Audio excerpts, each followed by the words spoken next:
Well, hello everyone. This is Ron, and I'm back with you with another episode of Empire Coins and Collectibles.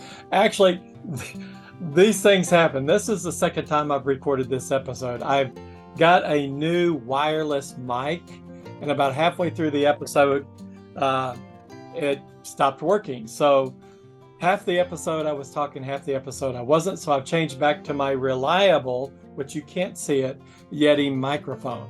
These things do happen. Technology works for you. It's great. Technology that doesn't work for you, you just want to go kick it off the back dock, right? But be that as it may be, we're here to talk about coins. So what are we going to talk about today? Well, the real question is, what does Bugs Bunny and coin collecting have in common? And if you stick with me, we'll get to that in just a moment. But before we go there, if you could, please like, share, and subscribe. That will help us spread the word about coin collecting and share the enjoyment of the hobby with many, many others. Okay, enough of all that. So, what's the backstory? Well, the backstory is I bought another collection. Now, here's the thing about buying collections. You buy collections because they have coins in them that you know you want to add to your collection, your personal collection. But if that's the case, you could just buy the coins, right? And not anything else. And that way you might get by a little cheaper. Well, it's kind of like my brother-in-law said back in the 70s. I asked him, I said, why do you buy the album, like of Creedence Clearwater Revival, Cosmos Factory? Why do you buy that album where you can just buy the 45 of Bad Moon Rising? He kind of laughed at me and said, he was a few years older than me. He said, well, Ronnie, he goes, if you like the single, there's got to be other nuggets or gems on the album. So I always buy the album and I always enjoy it in its entirety. Well, that's the same way with buying coin collections.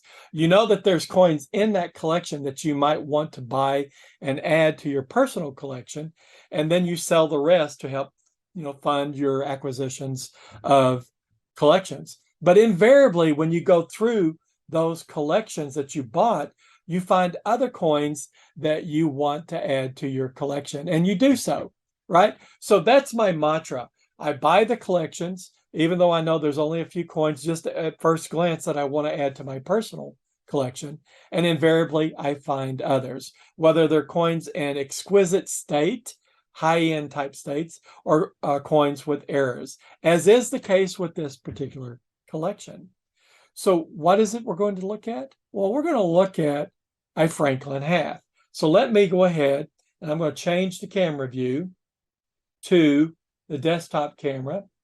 And did we change? Yeah. And I'm going to swing the light over to get a better look at it. Okay. Now, isn't that a beautiful coin? Looks like it's in mint state.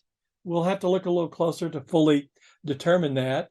But it's got great luster to it, doesn't it? I do enjoy collecting Franklin halves and the full bell lines if I can find them. That's another variety or feature about well-struck coins or Franklin halves. There are lines that go through the bell, and if they're fully distinct and not interrupted across the width of the bell, then you can get that full bell line designation on your coin when it's certified, and that enhances the value. It makes it a coin worth money. And you've heard me say that, and you've heard other YouTubers say that as well. So we can see that this coin has beautiful luster around the reverse, but I don't think it's going to be full bell lines, right? So let's flip it back over to the obverse. And I asked the question, what does a Franklin half and Bugs Bunny have in common? Let's see if we can get that to come back into focus. Can you focus for me? I think it's almost there.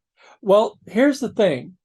There is a variety or error because it is an error that made its way onto the working die, that if you look real close at Franklin's upper lip, you'll see that it looks like he has teeth protruding outward, kind of like Bugs Bunny, right? Now, I'm hoping we're not violating any copyrights here.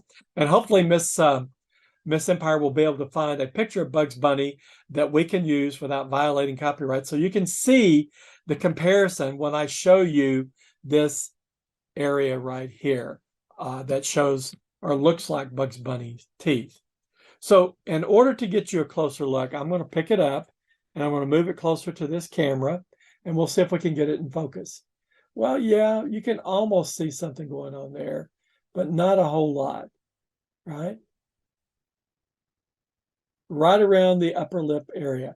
But while I've got it in my hands and I'm protecting the coin because I am wearing gloves, even though it's very cumbersome for me to do so, I'm going to put it under the coin microscope and I'm going to switch cameras.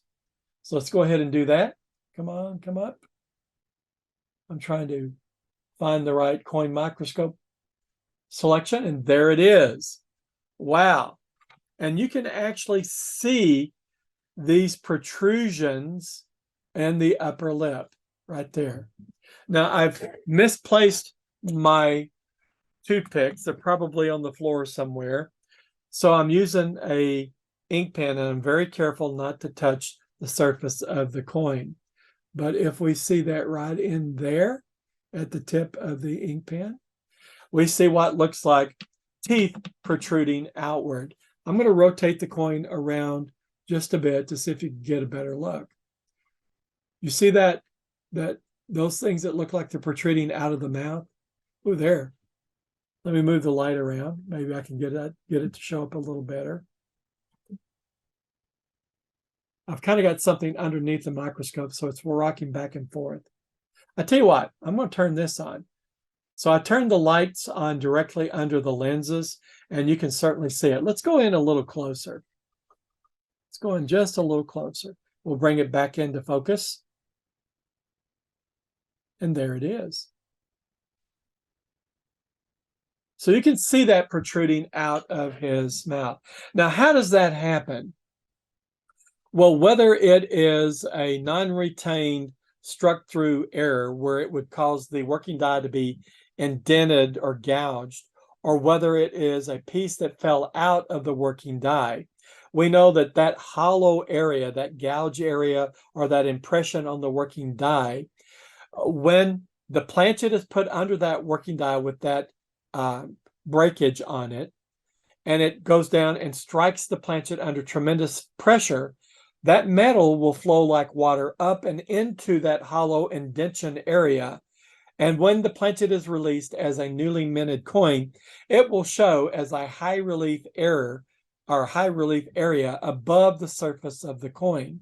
And that's exactly what we're seeing here. Now, see, I've blocked out some of the light and you can really see that now. Isn't it interesting how these errors take on a life of their own? And when I say that, who would have thought and who came up with the idea to cause this particular variety of the Franklin 1955 half dollar? Who would have thought to call it Bugs Bunny? But collectors and people that discover these errors due to breakage or cracks or what have you, they try to describe it in a very graphic way so that it puts in mind a visual that kind of details out what you're looking for on the planchet. And in this particular case, it certainly does do that. I'm going to rotate it on around. And you can see it again as we rotate it. You see those high surface areas that are kind of shinier than the indention where the mouth is? That is the Bugs Bunny feature, teeth feature. Okay, now I'm going to back off a little bit. And just for completeness, we're going to bring it back into focus. And we're going to tour around the rest of the coin and just kind of look at its condition. Okay, now you can see that really good. Obviously, there's been some scuffing and gouges on the cheek there. That's not good. There's a little bit of scuffing over here on the side, maybe a scratch or something in that area. And, you know, even though the luster is really good, it makes me wonder, did this see a bit of circulation? And if it did, it's not going to be MS state. It would be about uncirculated, AU. Now look at the 9. The 9 appears to have some sculpting to it, and the 5s do. But I don't believe that's a double die or machine doubling. Well, I don't know. Look at that 5 and the shelving that's going on under that 5 right there. I think maybe it's just a reflection on how that 5 was sculpted. Let's go ahead and look around the lettering. You can see on his coat, there's some more scuffing or damage. I don't know if that happened during the minting, but it certainly detracts from the state of the coin. It also has some toning, which is not very attractive. And that toning might take away from the mint state and the desirability of the coin. If it were like a pinkish, bluish, reddish toning, people would be all over this coin. An error with that beautiful type of toning. But in this particular case, it's kind of a orangish, I mean, a yellowish orange or gold, and it's not very attractive. And looking at Liberty, of course, not a whole lot going on there. Okay, we're going to flip it over and look at the other side. And this is the Liberty, which we saw, Liberty Bell, which we saw on the desktop camera. So there's United. Not a whole lot going on with it. United States. Now, here's something that I found interesting earlier, and I'm not sure.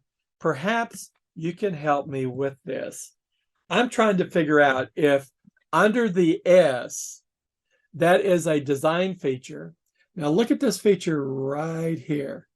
That's part of the design. That's part of the design. It's like bolts sticking up that's holding that framework together.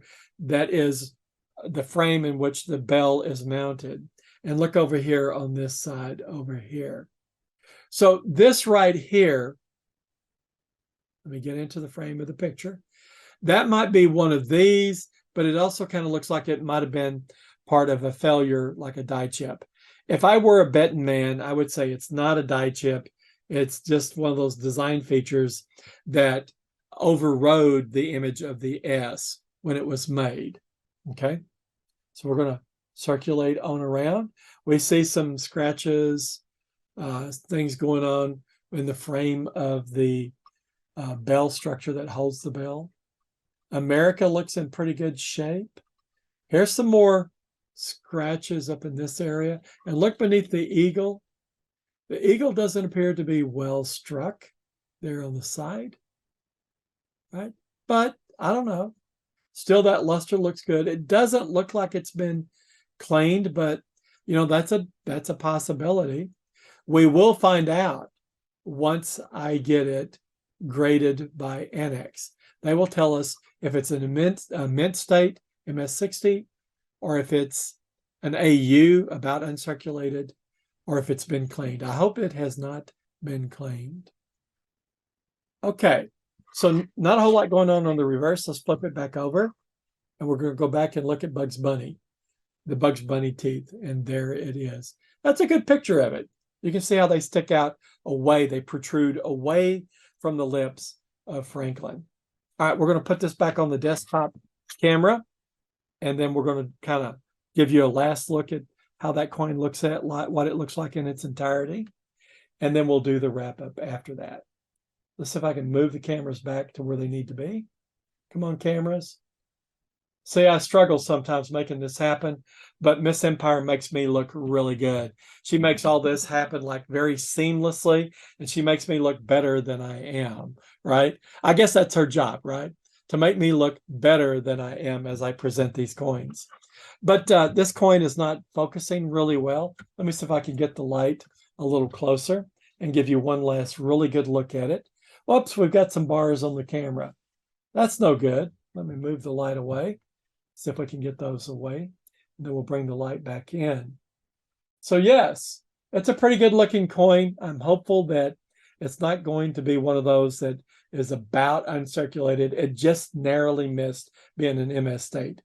We will know once I send it in. And it's probably going to be a couple of more months when I get everything together with this big lot of coins. It's probably going to be 40, 50, 60 coins I send in to Annex.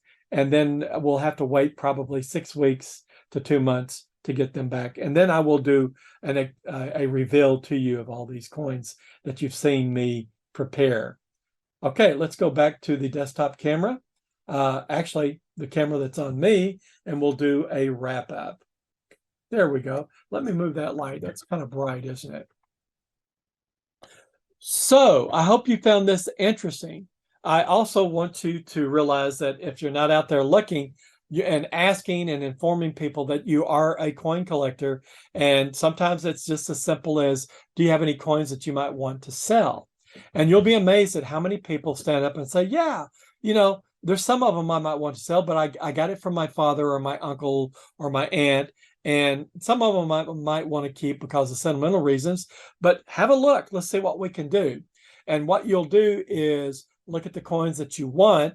And because you only have a finite amount of time of going through the collection, you'll hit the highlights. And then it might be like buying that album versus the 45.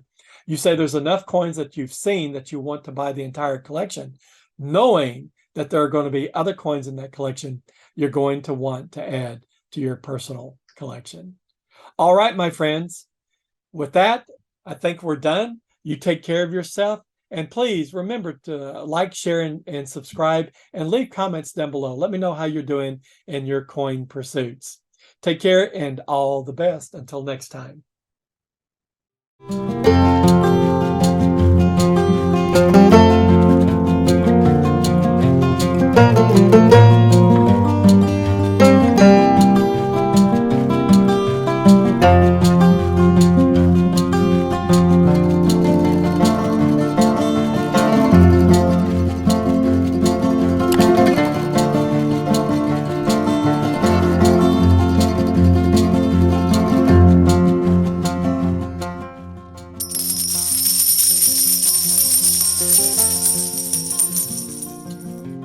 Thank you.